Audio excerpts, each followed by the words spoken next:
Hi guys, in this video we are going to talk about taxes on dance studio का business. अगर आप एक dance studio run करते हैं, उस पे इनकम टैक्स कैसे लगेगा, उस पे जीएसटी कैसे लगेगा, इन चीजों को मैं आपको इस वीडियो में एक्सप्लेन करूंगा। ऑल्सो मैं आपको जीएसटी कैसे सेव करना है, इसके ऊपर पे efficiently how can you save taxes on GST, on that particular thing I'll be sharing you some tips as well. So now let's start. अगर आप एक डांस स्टूडियो रन करते हैं तो मेनली आपकी दो टाइप की इनकम्स आती होगी। फर्स्टली उस स्टूडियो पे आप खुद वर्कशॉप कंडक्ट करते होंगे या फिर there are some artist some dancers जिन्हें कि आप कॉल करते होंगे, इनवाइट करते होंगे एंड देन वो वहां पे वर्कशॉप कंडक्ट करते होंगे। अगर आप वर्कशॉप कोई आर्टिस्ट के थ्रू कंडक्ट कराएंगे तो यूजुअली 60 40 70 30 ऐसे रेशियो में इनकम डिवाइड होती है, वेयर 30 और 40 is the income for the studio. So now let's see कि अगर आपके डांस स्टूडियो में ऐसी इनकम अराइज होती है, उस स्टूडियो के ऊपर टैक्सेस कैसे कैलकुलेट होंगे। First let's start with GST. GST के पार्ट में देखेंगे आप कि अगर उस स्टूडियो की income up to 20 lakh rupees की है तो ऐसे केस में आपको जीएसटी रजिस्ट्रेशन लेने की रिक्वायरमेंट नहीं है।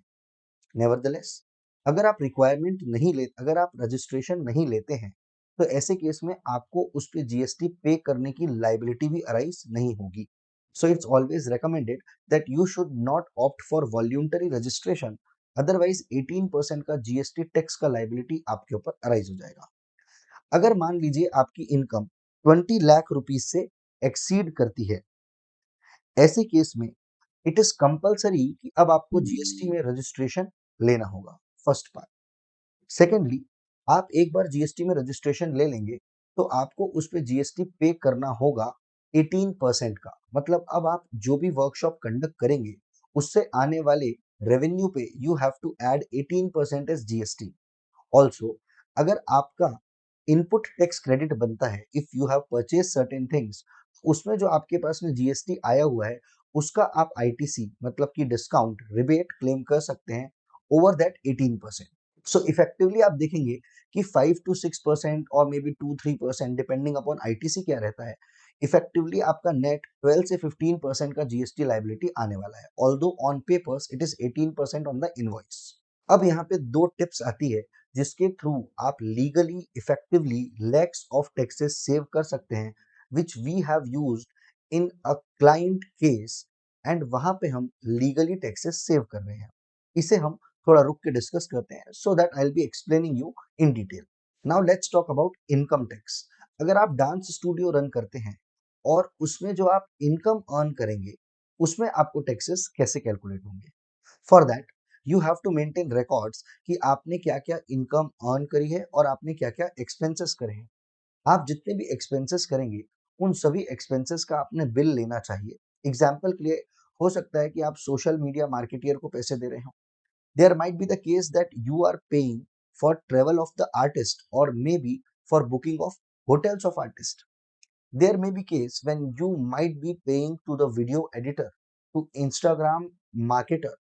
All these expenses, these are allowed as deduction under income tax, which basically means कि आपने जो अर्न करा उसमें से आप इन खर्चों को माइनस कर सकते हैं। अब मैं आपके साथ में शेयर करता हूं कि अगर आप इनकम टैक्स सेव करना चाहते हैं तो आप कैसे कर सकते हैं। एक तो तरीका हो गया कि आप सारे एक्सपेंसेस की लिस्ट मेंटेन करिए और इनकम में से एक्सपेंस माइनस करके आप टैक्स पे करेंगे। Second way is there is a section 44A(d). वो सेक्शन के अंदर में आप जितना भी आपका टर्नओवर होता है उसका 8% प्रॉफिट शो करेंगे and 92% of the income is exempted. Basically वो सारे एक्सपेंसेस जो आप पहले क्लेम कर सकते थे वो आपके डीम्ड हो जाएंगे कि आपने क्लेम कर लिया है। ऑल्सो अगर आपकी इनकम के में रिसीव होती है, let's say you are receiving the amount by bank, तो ऐसे केस में यू जस्ट हैव टू पे 6%। आपके टर्नओवर का केवल 6% जो है वो प्रॉफिट माना जाता है and on that profit tax is calculated. So यहाँ पर पे आप 92 से 94% का स्ट्रेट अवे जो है डिडक्शन क्लेम कर सकते हैं। Depending upon case to case यहाँ पे थोड़ा वेरिएशंस हो सकते हैं। Now let's talk about GST का प्लानिंग। What can be done is GST में एक कॉम्पोजिशन स्कीम नाम की स्कीम है। कॉम्पोजिशन स्कीम जो है वो अगर हम सर्विस प्रोवाइडर के लिए देखें with respect to service providers, composition scheme says कि आपका जितना भी सेल्स होता है उसका straight away 6% you have to pay as taxes, which basically means कि अर्लियर आप अगर 100 रुपए की सेल करते थे उस पे आपको 18%, दैट इज 18 रुपीज का जीएसटी देना होता था।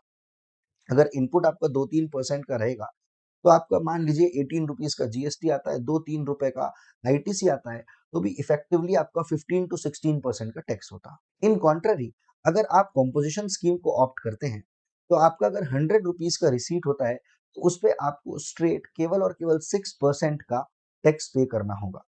इसमें आपको इनपुट का आईटीसी का कोई भी बेनिफिट नहीं मिलेगा, विच बेसिकली मीन्स कि 15% से 6% पे 9% का इफेक्टिवली टैक्स का ऑलमोस्ट सेविंग हो जाता है।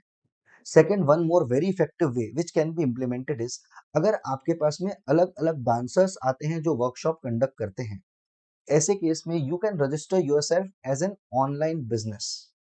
इन that case what will happen is कि जो डांसर को आप पेमेंट करेंगे उस पे you should be required to pay zero taxes, which basically means कि let's say you have receive 100 rupees for a workshop, out of which 60 rupees अगर आप डांसर्स को पे करते हैं तो वो 60 रुपीज पे कोई जीएसटी नहीं लगेगा। जो 40 रुपीज है उस पे जीएसटी लगेगा, दैट टू बाय 18% का रेट, विच बेसिकली मीन्स 40 रुपीज का 80% essentially comes to I think 7 rupees 20 पैसे, 7.2%। एंड इस पे भी यू कैन क्लेम जो भी आपके इनपुट्स है वो, अगर अब आप इस पे और 2-3% का इनपुट क्लेम कर लेंगे तो essentially it will go to 4%। Also one more thing, if you are opting for composition scheme then do remember कि अगर आपका टर्नओवर अप टू 50 लाख रहता है, 50 लाख तक के का अगर आपका टर्नओवर है तो ही आप कॉम्पोजिशन स्कीम में 6% का बेनिफिट ले सकते हैं। और आपके पास में सेकंड ऑप्शन है ही जो कि टर्नओवर पे डिपेंड नहीं करेगा। आपने जो पैसा डांसर्स को दिया है उस पे कोई भी जीएसटी नहीं लगेगा। जो पैसा आपके पास आया है उस पे आपको जीएसटी देना होगा, जिसमें भी you can take the benefit of input tax credit. If you are registering yourself as an online business, तो बहुत सारे लोगों में मार्केट में एक मिसअंडरस्टैंडिंग है कि जो सेलर ऑफ सर्विस है उसे जीएसटी का रजिस्ट्रेशन लेना होता है, which is not as per law. Seller of service को स्पेसिफिकली जीएसटी का रजिस्ट्रेशन नहीं लेना होगा, लेकिन अगर कोई सेलर ऑलरेडी रजिस्टर्ड है तो ऐसे केस में आपको एज डांस स्टूडियो टीसीएस 1% का टीसीएस कलेक्ट करना होता है, जो कि बहुत इजी होता है। एवरी मंथ आपको एक रिटर्न फाइल करना होता है टीसीएस का, जिसमें कि 1% जो है आप डांसर के बिहाफ में कलेक्ट करके गवर्नमेंट को दे देते हैं, जिसका क्रेडिट डांसर को मिल जाता है। तो इफेक्टिवली जो आपका कॉस्ट मैकेनिज्म रहेगा वो सेम रहेगा, ये 1% जो है ये आपकी कॉस्ट में ऐड नहीं होगा। ऑल्सो अगर आप एक कंपनी